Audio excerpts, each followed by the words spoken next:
Running Wolf, also known as Kazachi, was an Arikara scout who served the United States Army during the Battle of the Little Bighorn in 1876. He was among the group of scouts assigned to Lieutenant Colonel George Custer's 7th Cavalry Regiment. Renowned for his courage and unwavering loyalty, Running Wolf played a crucial role in the campaign, gathering vital intelligence on the Lakota, Cheyenne, and Arapaho encampments. Following the battle, he continued to work as a scout for the Army and later became a respected figure among the Arikara people. In the spring of 1876, Running Wolf enlisted at Fort Abraham Lincoln alongside 6 other brave Arikara warriors: Young Hawk, Horns in Front, Tall Bear, Foolish Bear, Red Foolish Bear, and Charging Bull. They were guided by Big John, a seasoned Arikara scout who led them from Fort Berthold, making an overnight stop at Fort Stevenson, where he was stationed.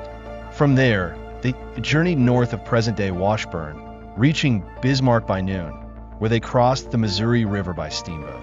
The following morning, interpreter and guide Fred Gerard escorted them to Army headquarters, where they were formally enlisted.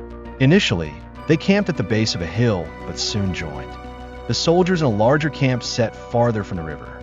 During their stay, they learned of Custer's absence in Washington and were informed that the campaign would commence upon his return.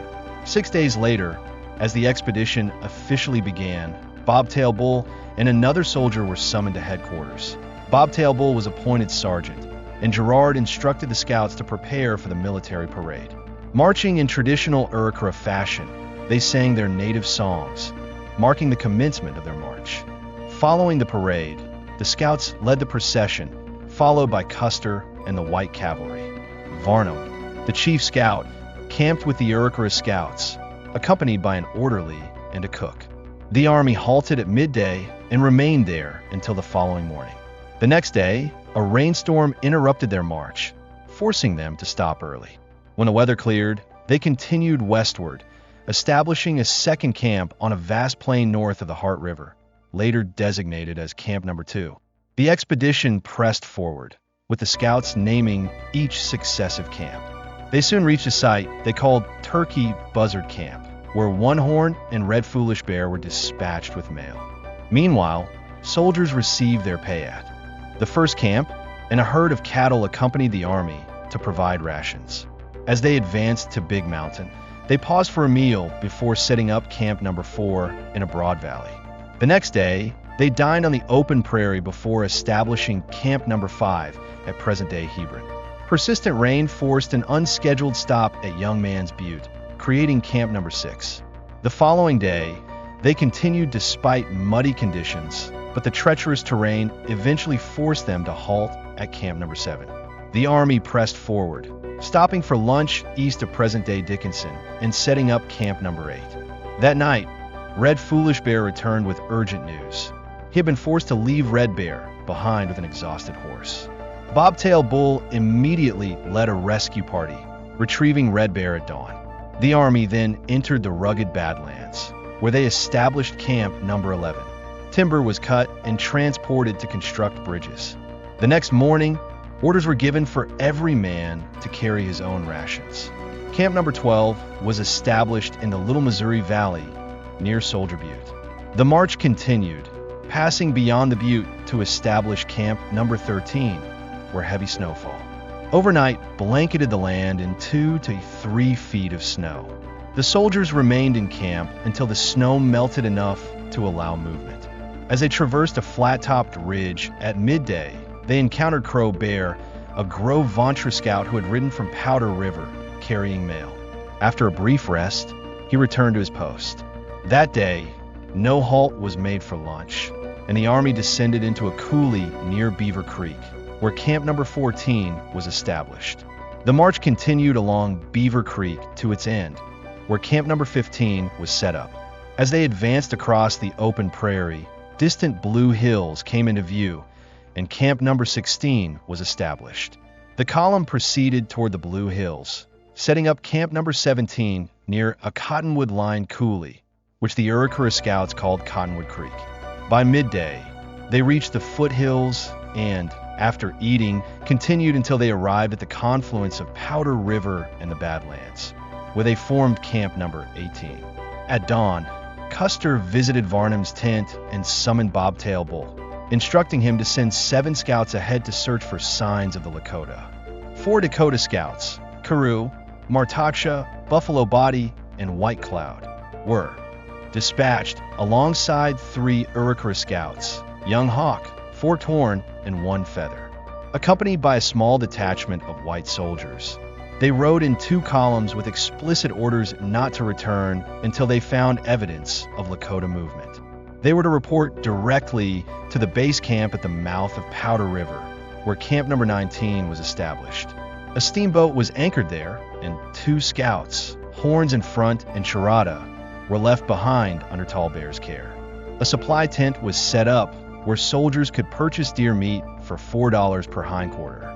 The wagons remained under guard as the army pressed onward to Tongue River, establishing Camp Number 20 about 2.5 miles from its mouth. At this stage, the scouts sent a report to Custer detailing their findings.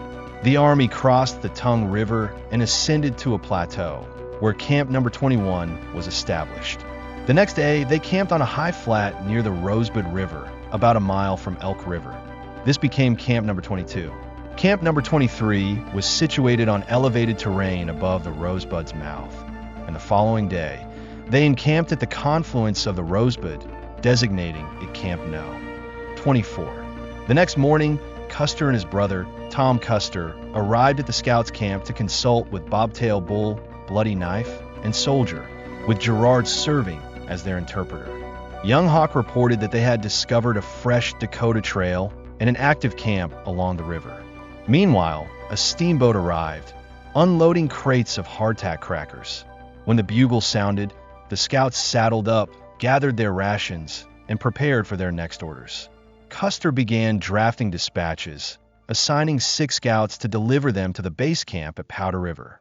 The selected scouts were Foolish Angry Bear, Charging Bull, Running Wolf, Howling Wolf, Curly Head, and Goose. However, upon recognizing Young Hawk and Goose's skill in tracking and marksmanship, Custer decided to keep them with the main force. The remaining 4 scouts were ordered to deliver the dispatches and remain at the base camp upon completing their task. The assigned scouts were reluctant to separate from the main column, preferring to continue the expedition. Nevertheless, they departed and traveled through the night. After stopping briefly for breakfast, they pressed on until sunrise when they spotted the wagons of the base camp about 1.5 miles away. 2 Arikara scouts, charging up the hill and wagon, who had remained behind at Fort Lincoln, rode out to meet them. They exchanged information before continuing to the base camp. Upon their arrival around noon, the 6 scouts were immediately assigned to deliver urgent dispatches from Fort Lincoln to Custer, accompanied by a white soldier. Running Wolf led the scouting party, which included Howling Wolf, Horns in front, Tall Bear, Charging Up the Hill, and Curly Head. After stopping for a meal, they set off on their return journey, riding well into the night before exhaustion compelled them to make camp and rest. At dawn, they resumed their travels, pressing onward until dusk, when they established a temporary camp near the Rosebud River. The next morning, as they approached the river's mouth, where supplies, including crates of hardtack crackers, had been unloaded, they spotted figures in the distance. Mistaking them for Dakota warriors, they swiftly took cover within the timber along the Rosebud, remaining concealed until nightfall. As the sun set, Tall Bear proposed returning to the base camp to avoid unnecessary risk. However, the white soldier accompanying them, using a mix of gestures and basic Dakota words, insisted that their duty was to deliver the dispatches to Custer. He suggested crossing the Rosebud under cover of darkness to evade the perceived threat and continue their mission. Agreeing to the plan, they forded the river, whose waters rose as high as their armpits, before riding through the night. By the following morning, around 4 a.m., they arrived at the mouth of the Bighorn River, where they glimpsed a military encampment. Assuming this to be Custer's column, they hesitated to proceed further, as the darkness had obscured their ability to track his movements. Additionally, their lingering fear of the supposed Dakotas they had seen at the Rosebud made them wary. Unbeknownst to them, The figures they had observed earlier were, in fact, Strike Two's party, Lakota warriors retreating toward the base camp following the engagement at the Little Bighorn. Upon reaching the Bighorn camp, the scouts learned of Custer's devastating defeat. General Alfred Terry, whom the Arikara scouts had nicknamed Bear Coat due to his distinctive bearskin coat, was in command of the encampment. News of the battle's outcome spread rapidly among the men, though Running Wolf later admitted he could not recall exactly who first relayed the grim details. By noon, the steamboat carrying the wounded and survivors from the battle had made its way up the Bighorn River, confirming the catastrophic loss. Shortly thereafter, 2 scouts from the base camp, Crow Bear and a white soldier, arrived with additional intelligence. They carried reports from Strike Two's retreating party, confirming heavy casualties. Their grim message read, "All white soldiers and several scouts were killed." Crow Bear then solemnly recounted the names of the fallen scouts: Bloody Knife, Bobtail Bull, Little Brave, Forthorn, Red Foolish Bear, Young Hawk, and Goose, all of whom were absent from the 2 groups that had managed to withdraw to the base camp. Without delay, Terry dispatched Crow Bear and the white soldier back to the base camp with further communications. Later that afternoon, General Terry visited the scout camp and personally handed Running Wolf a pair of field glasses. He instructed him to ascend the Bighorn Hills and keep watch for the returning steamboat. Terry's imposing presence, coupled with his bearskin coat, left a lasting impression on the older scouts, who remembered him distinctly for this unique attire. Running Wolf, accompanied by Charging Up the Hill, set off on their reconnaissance mission. Upon returning that night, they reported that there was no sign of the steamboat. The following morning, Terry revisited the camp, reaffirming his previous orders and once again entrusting Running Wolf with his field glasses.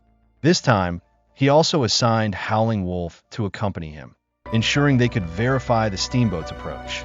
When the scouts returned for the midday meal, Running Wolf returned the field glasses to Terry, having seen no sign of the vessel. However, later that afternoon, at approximately 3 or 4 p.m., a sharp whistle pierced the air from upstream, signaling the steamboat's imminent arrival. The entire camp rushed to the riverbank, where they beheld the boat approaching. Its deck was completely covered by a white canvas, shielding the wounded soldiers from the harsh sun. Standing on the prow, they recognized Strikes the enemy, a wounded Crow scout who had survived the battle. As the steamboat docked, soldiers began disembarking the wounded, carefully placing them on canvas laid out along the riverbank.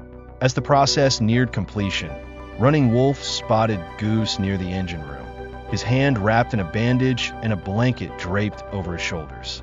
Accompanied by another scout, Running Wolf helped Goose ascend the bank.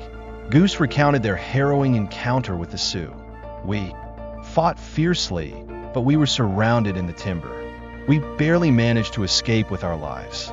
He then added, "The other scouts are following on foot behind the boat." Not long after, the white survivors of the battle appeared, accompanied by 4 scouts: Young Hawk, Red Foolish Bear, Forthorn, and Half Yellow Face, the Crow Scout. As Young Hawk approached, he solemnly began to recount the events of the battle. "Bloody Knife, Bobtail Bull, and Little Brave have fallen," he reported. "We found the bodies of the first 2, their heads crushed beyond recognition, but we never located Little Brave." Leading a spotted pinto that had once belonged to Little Brave, Young Hawk continued his grim account of the fight in the timber and the subsequent retreat through the ravine. The following morning, the wounded soldiers, along with Goose, boarded the steamboat. Meanwhile, General Terry and the chief with a red nose assumed command, issuing orders for the scouts to patrol the eastern bank of the Yellowstone River in search of a Dakota crossing to the west. The scouting party, comprising Forthorn, Horns in Front, Red Foolish Bear, Charging Up the Hill, Tall Bear, Young Hawk, Running Wolf, and Wagon, set out on their mission, while Curly Head and Howling Wolf remained at Terry's camp. After 10 days of scouting, they returned to find that Soldier was absent and the camp had been relocated to the mouth of the Rosebud River, merging with the base camp at Powder River. The commanders then decreed that the scouts must proceed up the Rosebud in search of Sitting Bull. Midway through their journey along the Rosebud, they encountered General George Crook, leading a contingent of infantry and mounted scouts, including Arapaho and Shoshone warriors. At this location, all the scouting parties converged, including Terry, the chief with a red nose, Varnum, Crook, and their respective troops. Together, they followed the Dakota Trail to the Tongue River, where they established camp. The following day, they advanced to the Powder River, where dense timber offered natural concealment, and another camp was formed. The next morning, the surviving soldiers from Custer's command, along with all Arikara scouts and Crook's Indian scouts, marched under the leadership of Terry and Varnum to the mouth of the Powder River, where they encamped once again. Crook's command and the remaining soldiers remained in place, while the Crow scouts and other native auxiliaries were dismissed, returning to their respective reservations. By the time the remaining camp returned to Crook's former position on the Rosebud, they discovered that he had already departed, continuing his pursuit along the Dakota Trail. Shortly thereafter, the chief with a red nose and several officers arrived at the scout camp, carrying a letter. He selected 7 scouts to deliver the letter to Crook, while the rest of the camp was ordered to return to the base camp. The chosen couriers, Soldier, Black Fox, Charging Up the Hill, Boy Chief, Young Hawk, Running Wolf, and Carew, departed immediately to fulfill their mission. Upon arriving at Crook's camp, they learned that he was actively pursuing Sitting Bull's trail. Crook instructed them to remain in his service, scouting ahead and submitting reports every other day, a task they dutifully carried out under his command. As they approached Beaver Creek, Running Wolf and Young Hawk separated from the main group to hunt along a ridge. Upon their return, they found the scouting party encountering a mixed force of native warriors on foot and cavalry under an independent commander. Meanwhile, Sierra U had been dispatched to Powder River with a message, only to return shortly after with new orders. He relayed that Soldier, Boy Chief, Black Fox, and Charging Up the Hill were to assume his duties, taking over his responsibilities. That evening, the remaining 3 scouts from the original detail camped together, rationing meager provisions, 2 crackers, 2 spoonfuls of coffee, and 2 spoonfuls of sugar each. Just as they were preparing to sleep, around midnight, the distant echo of horses approaching shattered the stillness of the night. Suddenly, mounted Dakota warriors emerged from the darkness, opening fire on the encampment. The soldiers, roused from sleep and disoriented, stumbled out of their tents, some unarmed. They were immediately ordered to retreat to a nearby ridge as the Dakotas tightened their encirclement, unleashing relentless volleys. The soldiers fired back, the muzzle flashes illuminating the chaos of the battlefield. Initially, the cavalry remained inactive, but upon hearing the sharp blast of bugles, they quickly mobilized, saddled their horses, and charged into the fight. Eventually, the Dakota warriors withdrew into the night, their attack repelled. The scouts, positioned atop a small hill, had played only a minimal role in the engagement. The following day, the soldiers abandoned their pursuit of the Dakota Trail and proceeded to Soldier Butte, where they established camp. From there, they continued onward to the Little Missouri River, where they discovered an abandoned Dakota encampment and remained overnight. Around noon the next day, they stumbled upon another Dakota camp hidden within the timber. However, the commanding officer forbade an attack, opting instead to establish camp on the very ground where Custer had previously encamped, east of Rosebud Butte. They reached this location by approximately 5 p.m. As nightfall approached, the scouts noticed unusual activity among the cavalry. Their suspicions aroused, Carew ventured forward to investigate. Moments later, Young Hawk sought out Running Wolf and delivered urgent news. The soldiers are writing letters to be sent to Fort Lincoln. We are to carry them tonight. After hastily finishing their evening meal, the scouts set out at sunset, carrying the dispatches toward Fort Lincoln. They rode through the night, stopping briefly at Young Man's Butte to rest and tend to their horses. By the following night, they reached Sentinel Butte under cover of darkness. Pressing forward without pause, they rode continuously through the night and into the next day, finally arriving at Fort Lincoln as dusk settled over the horizon. In January 1877, Running Wolf's service as a scout officially came to an end.